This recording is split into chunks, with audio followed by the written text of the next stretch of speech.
All right, well, welcome everyone. We're going to get started here.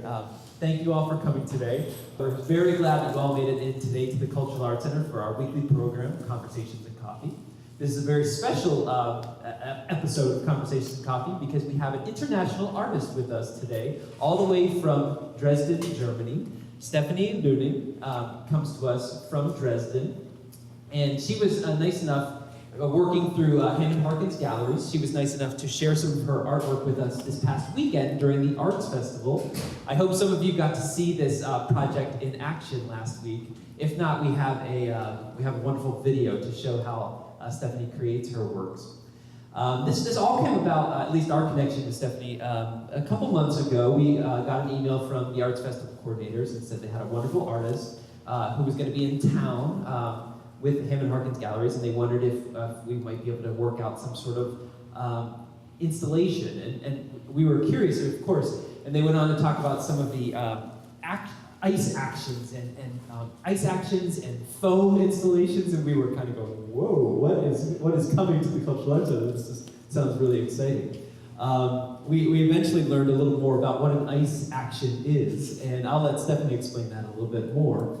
But I hope you'll join me right now in welcoming Stephanie Lüning to the stage here.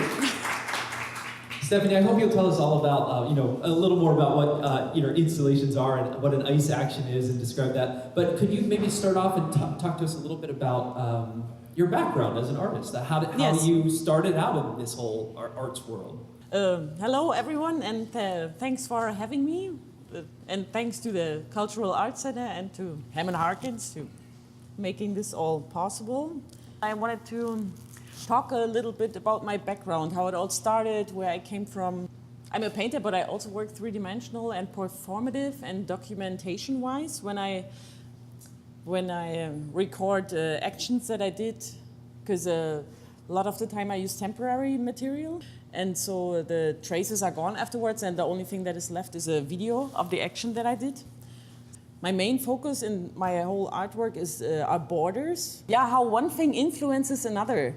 And I mostly work with materials like colored ice, colored foam, colored wax. I always color the things because I'm a painter. I love colors.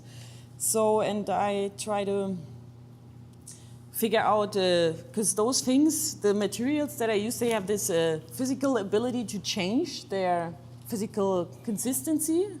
So that brings a transformation process with it, and that way I can really witness, or the audience can witness, how one thing transforms into another. And this is the area where I'm really interested in, because then these borders that we always take for granted, they melt away, and this is so nice. I mean, that's what really interests me, because there's no clear border. I don't really believe in borders, except physical borders, like not physical borders. Since I live on the planet here, on planet Earth, I have to accept I hope that's the right translation, the physical borders that the physical processes bring with it. Do you understand what I'm trying to say?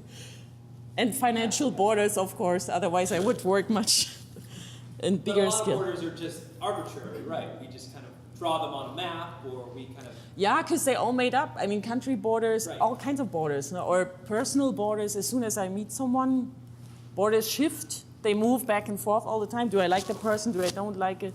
But where do I end? Where do I begin? Like, that's my main question in almost all of my art pieces. So now I talk about my background a little, because before I studied fine arts, I studied scenic painting. So I'm really well artisanal trained. Like, my hands have everything under control. We had to do old master painting copies and stuff like that. Like, here you see a copy of a painting by Richard Estes, and I'm used to paint, in the academy we painted really large-scale paintings. So this one is 20 feet wide, 15 feet high.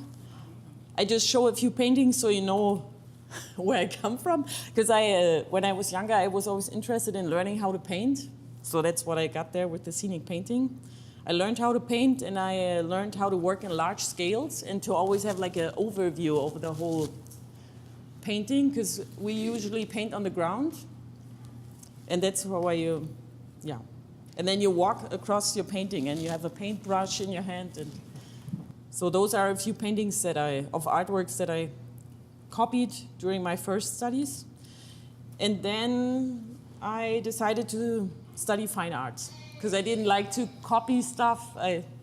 It didn't really interest me anymore.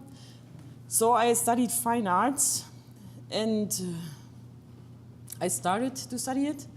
And then I was mostly interested in volumes, first of all, because I was so overloaded by all the painting skills and this artisanal training. I had no idea what to do anymore with my paintbrush because I had everything under control. I know how to do which effect, how which line is going to look. I wanted to be surprised by the result of my artwork, but I had the feeling I couldn't because my hand was so skilled.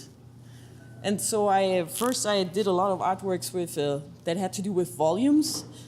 And I also went on my physical borders, basically, because I always try to move borders. Or during this performance, it was 8 hours long. I sanded the whole chair. I grinded the whole chair away because I wanted to see how it looks afterwards. Because before there was this physically existing chair and I couldn't walk through it. And after 8 hours, I could walk through the sawdust.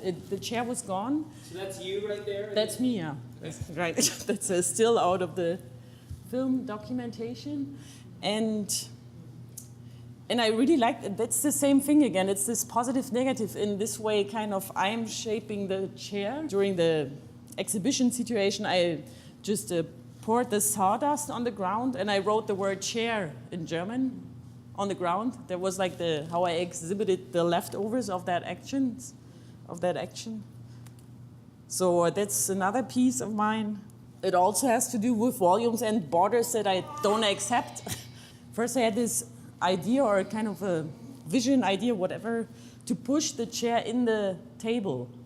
And then I thought, because I didn't want to cut out so long stripes, and then I just took the chair apart, drilled holes in the table and cut them out with a jigsaw and stuck the chair through the table, glued it back together. But that's my living room table. I mean, it used to be my living room. Yeah. Then I started painting again. I finally dared. With paintbrush, actually. But those paintings were all really fast painted. That was like 10 years ago. They were more gesture-based. I was always painting on the ground most of the time. Because I didn't like these traces when the paint starts to run down the canvas. I didn't like that. And I always painted them on the ground with these huge, long scenic painting paintbrushes because they have like a 6 feet long handle. And then I walked around the painting, and there was also no top, no bottom. I always decided afterwards.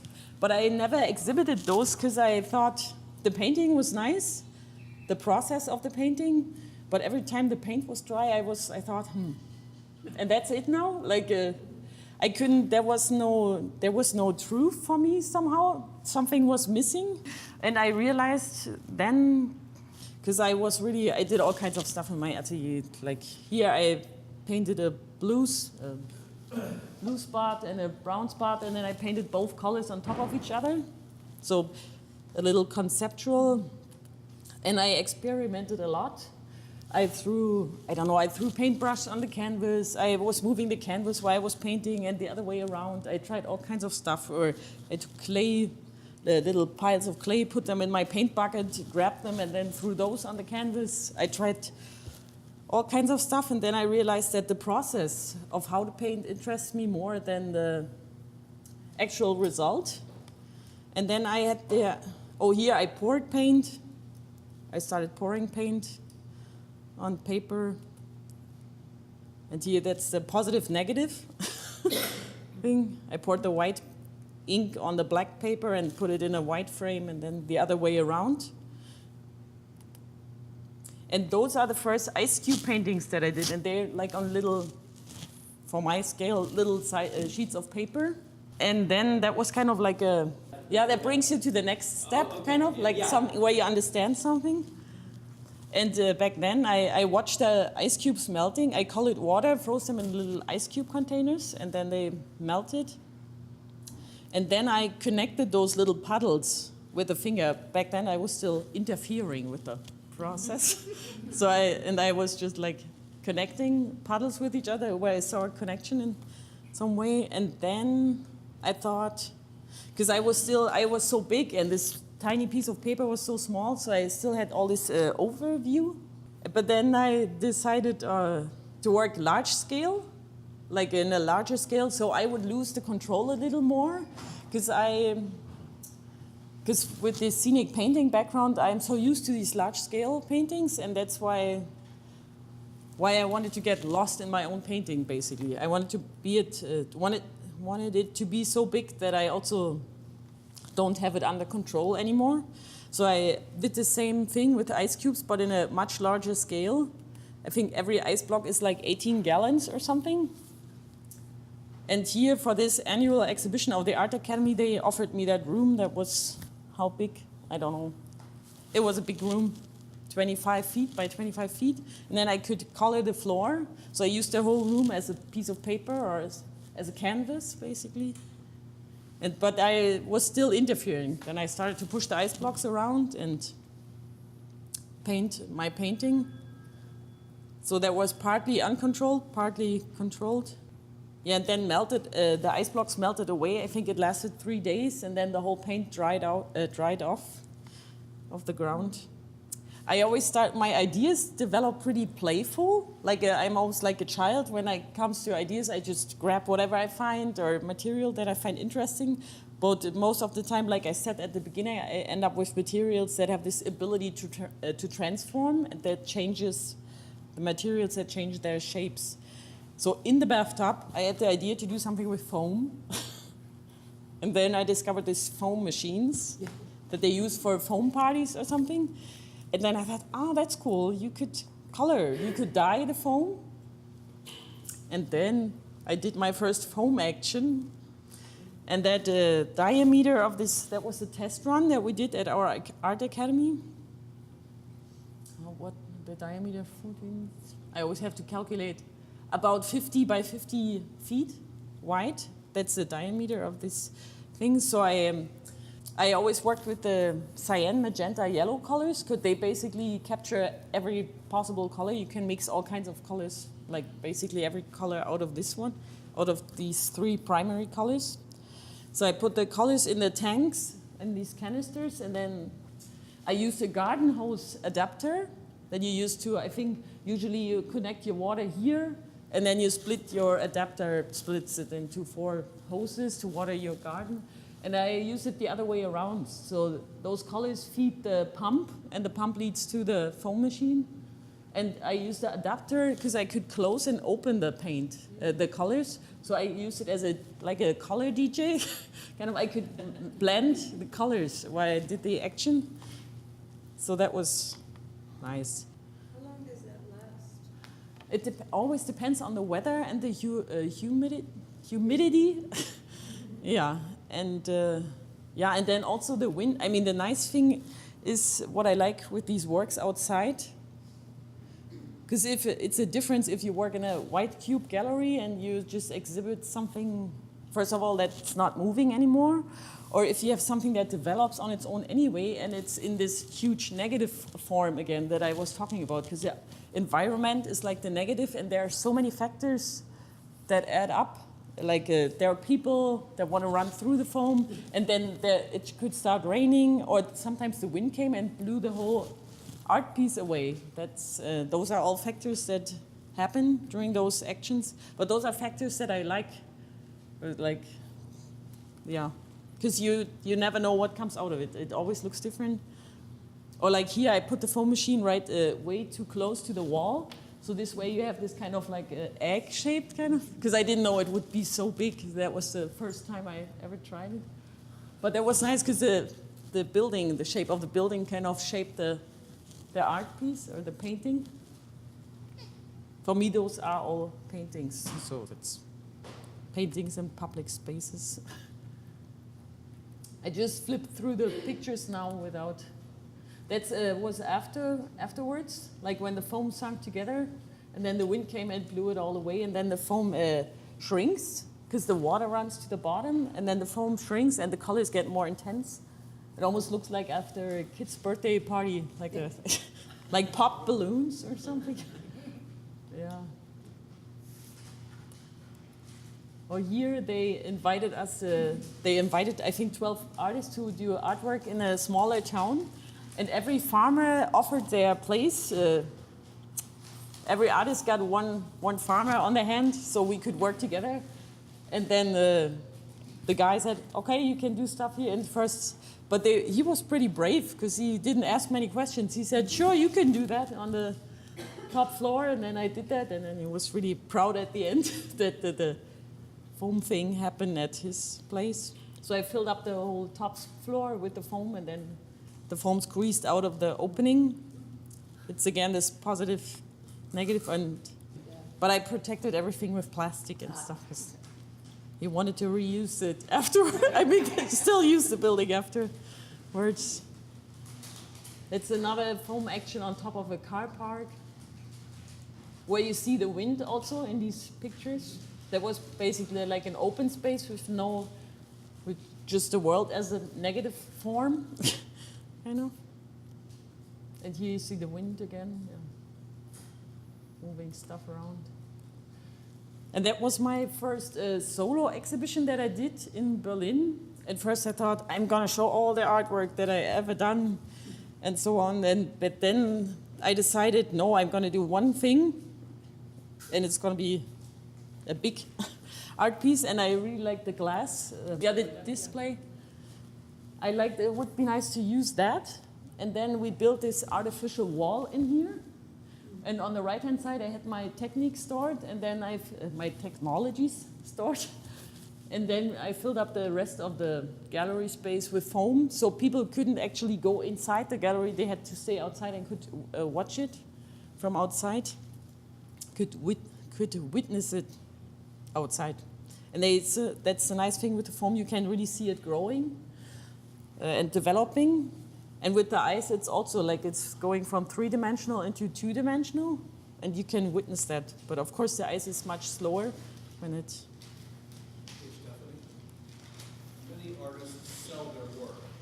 How can you sell your phone? Pretty pictures, I guess. Yeah, everybody always tells me I should make pretty. I mean, I always have a photographer and a video person with me. At the beginning, I did that all myself, but it's way too much work because you can't be everywhere at the same time. Yeah. Yeah, but on the end, there's only the video left and the pictures, the photographic pictures of every action. And in this case, I hardly ever do a test run. I mostly just go for it. I test the machine real quick if it still turns on, but maybe I should do a test run. Maybe then I would be more relaxed as well. But anyway, I didn't. So I didn't know. Here you see the wall that we built in, and on the right-hand side, it's me with the containers and stuff. And it was really nice to see the foam expanding on the display, because then it really looked like these sponges a little, because it just opened up more and more and more. And then it turned dark, and that's what I didn't think about. And then it looked so cool, because they had these neon lights hanging off the ceiling, and then there was all this colorful foam, and then it was illuminated from the backside, and that looked so amazing, because it looked like a picture of a Hubble telescope, of some nebular situation up there in the universe. I don't know how to describe it because there were so many parallels. I really loved that, and that was such a nice surprise. So how did you protect like the light? It didn't go up that high. Didn't go that high. Yeah, because of the gravity. But it usually goes, I mean, in that case, in the room, it was like maybe up to here, because it was the limited space. And here I just, that was another show at a gallery, and they had this wall, this artificial wall that they always put around, change depending on the artist and so on. And then I just used that as an accessoire for a painting. So I did like a foam installation inside the gallery and used that as like a piece of my painting, like another three-dimensional piece in my painting.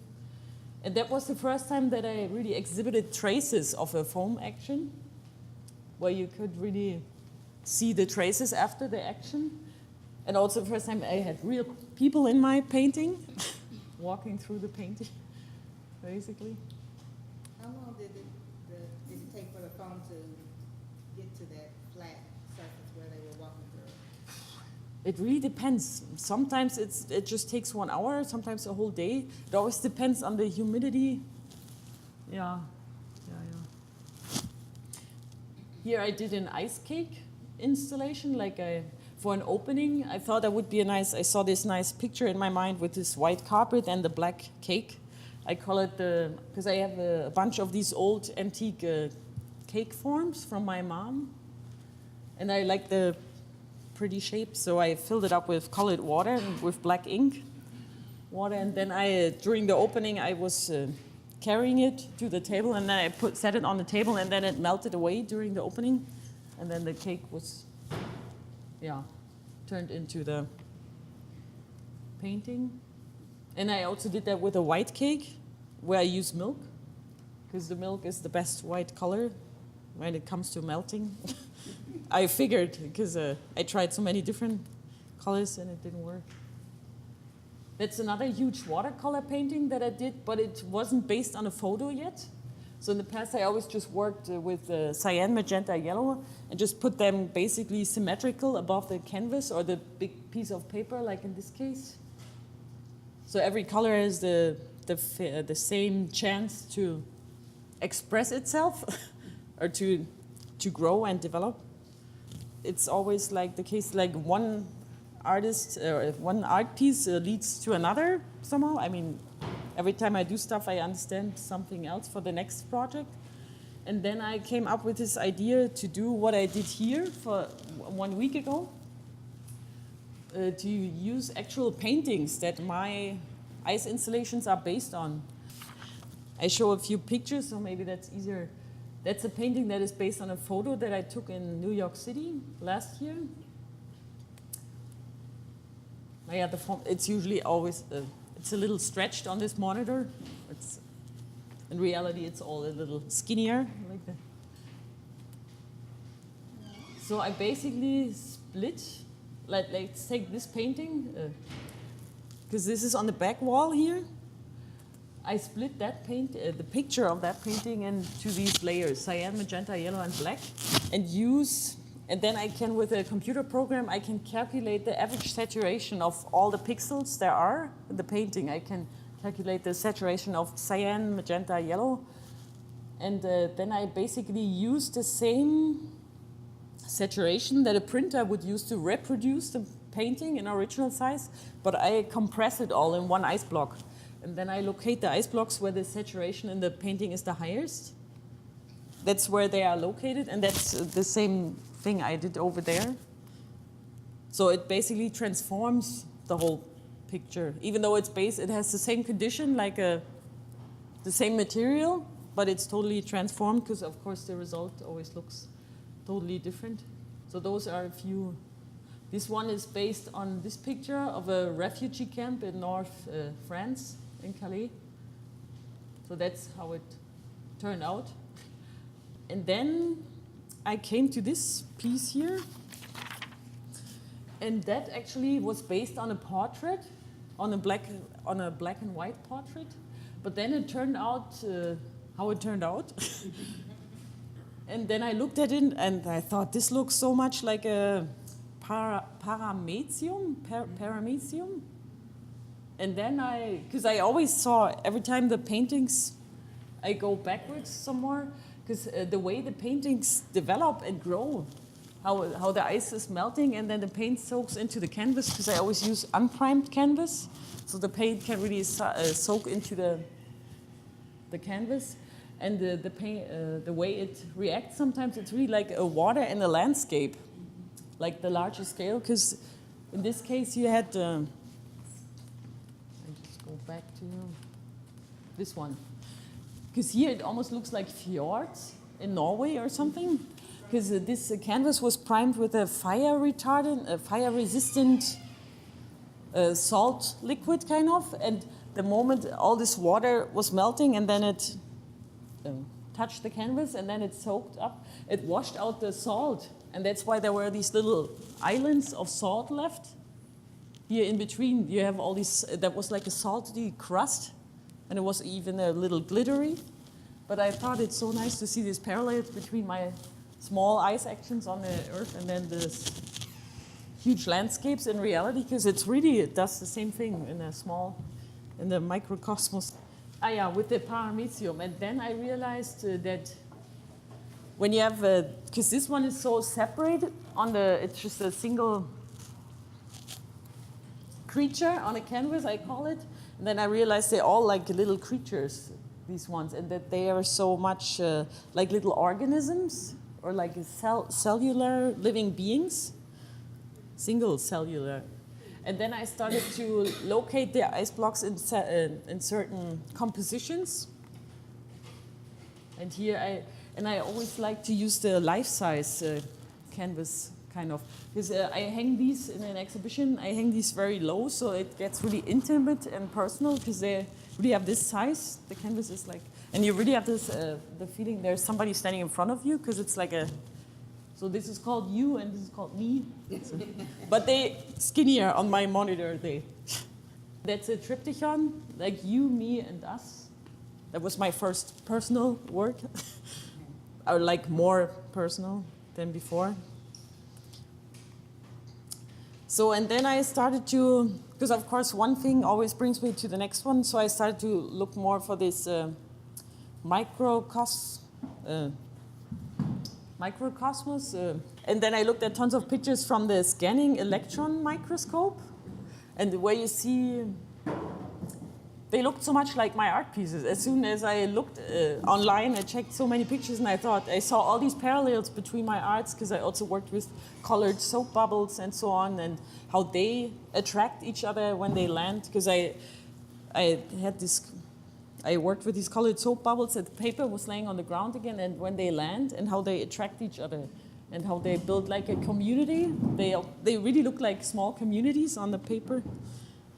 So I started to work more with these creature kind of structures. So, and I just flipped through a few paintings now. They're mostly all based on bacterial structures and viral structures. That's what interests me at the moment. But I always go back and forth. I also still work with my foam or large-scale ice installations and stuff. So it's not like the other thing is done. I just like to, of course, go on and develop, and do everything I'm interested in. So yeah, and that's also like a more gesture-like painting. That's pretty new to me. It's because it's like I'm coming back a little. Since the other artworks that I do are also, they just focus on this kind of more free space, and they have this huge negative that is kind of unmeasurable. So in between or parallel to that, I also do very specific works. I just want to show a few so you can kind of know what I do, because these are made on paper, but they also are like little systems to me, because I kind of like when one layer is on the paper, and then as soon as I put another layer of paint on it, then there's a crossing line where they cross each other, and then I start to build up a construction, and they call it the thinking models for me, because it's like I make up a own inherent system on the paper. So those are things that I do. So now you're back to using a brush. No, those are also made without a brush, and I still like it. Sometimes I talk about how they're made, but I like it when the people don't know right away how it's made, because then they still also capture the mystery of their own existence, how they're made, and how does that happen, where do they come from. And then I also started to work with wax. I used wax, and I colored wax and poured it in water. And those are the first two wax objects that I did, and I poured them in a bucket that was in Armenia in a museum. I poured them in a bucket, like this size, but then I realized real quick that they have this nice round shape, but that's the border of the bucket. So they were like limited when they could develop. But I thought, what if I if the opposite would be so big that there's no border anymore, that this object that I'm creating can really develop as free as possible in the larger scale. So I had the idea to use beeswax to do the same action, basically, always at a different location and at a different time. But I use the same material, same action, and change only the location. So I came up with these beeswax objects. And so I went to I poured beeswax objects in rivers, small lakes, bigger lakes, and seas, and into the Atlantic Ocean. I poured this piece last year at Atlantic City into the Atlantic Ocean. And at the same time, another art colleague of mine, she poured another wax object for me on the opposite side of the Atlantic Ocean in the exact same time in Portugal. That was really nice. I booked her the plane ticket and then she flew there and then we both talked on the phone and said, okay, now we're going in. And I always really just go in till here. Most of the time that's enough because if you're in the ocean and it's really windy and stormy, it's also dangerous because of the waves. And then I just really pour the wax in one single pour, like whoosh. I don't interfere with it. I don't do any dramatic moves. It's just shaped by the dimension of the flowing water and the current weather situation. Like in England, one time I poured it in the water and there was such a big storm, it just also almost blew out of the melting pot right away. And so I could barely capture one bigger piece because the other one all just splattered away. It was all, I just waved around in my hands here. So that's me on the Atlantic Ocean last year. And I call them golden treasures, these beeswax objects. So those are a few. That's the one I could do in a Red Lake, in an Indian reservation in Minnesota, where a Native American came with me. They're so fragile. They're so hard to pack. You can't ship them anywhere. You always have to, yeah. For every exhibition, I always travel with the objects because I don't. And they really turn out like little creatures. And the closer you get to them, when they lay somewhere, and you would have a magnifying glass. That's how you call it, no? Yeah. You really see. They're really like a system. There are systems in the system in the system. It's really. Like they're perfect how they are, but in our world they look, of course, they seem so fragile because they're so out of place. They're really like out of place, but they could really develop in a huge space in this ocean or river or wherever. That was in Poland, like in the Oder, and it was really cold.